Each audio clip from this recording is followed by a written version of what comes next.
ঘুম থেকে জেগে বৈশাখী ঝড়ে কুড়াইছি ঝরা আম, এই লাইনটা ঘুম থেকে জেগে বৈশাখী ঝড়ে কুড়াইছি ঝরা আম, এই লাইনের মধ্য দিয়ে আমরা একদম ডাইরেক্ট আমরা শৈশবে চলে যেতে পারি।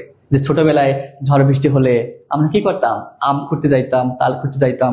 এটা যারা বিশেষ করে গ্রামে, আমি তো গ্রাম থেকে এসেছি, গ্রামে যারা থেকেছে তাদের এই অনুভূতিটা একদম দৃঢ়ভাবে হৃদয়ে লাগবে যে ঘুম থেকে জেগে বৈশাখী ঝড়ে কুড়াইছি ঝরা আম।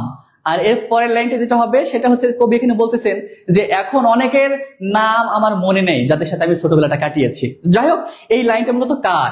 বেগম সুফিয়া কামালের, সুফিয়া আহমদ, আহসান হাবিব, সানাউল হক। এতক্ষণ পরে আমরা সাহিত্য থেকে একটা প্রশ্ন পেয়েছি। এখন এই পুনর্দাগের উত্তর কি হবে একটু দ্রুত লেখার চেষ্টা করি। পুনর্দাগ রিমঝিম বলেছেন আহসান হাবিব। পুনর্দাগের উত্তর কি হবে একটু দ্রুত দেওয়ার চেষ্টা করি। পুনর্দাগ এমডি আলম বলেছেন 15 খ। এমডি আলম। কানিজ ফাতেমা তিনি বলেছেন সুফিয়া কামাল, একটু দ্রুত দেওয়ার চেষ্টা করি। হুসাইন মুস্তাইম বলেছেন 15 ক নীল স্বপ্ন সুফিয়া কামাল।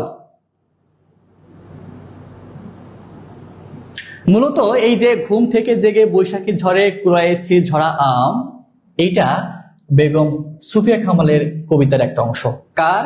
বেগম সুফিয়া কামালের একটা কবিতার অংশ। এবং কবিতাটা কি বলেন তো? কবিতাটা কি? পল্লী স্মৃতি। কি হবে? পল্লী স্মৃতি।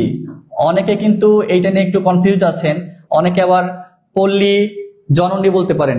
পল্লী জননী না, কিন্তু হবে পল্লী স্মৃতি। এই পল্লী স্মৃতির একটা কবিতার লাইন হচ্ছে ঘুম থেকে জেগে বৈশাখী ঝড়ে কুড়াইছি ঝরা আম। অর্থাৎ পুনর্দাগের উত্তর কি হবে? বেগম সুফিয়া কামাল। আশা করি বুঝতে পেরেছেন।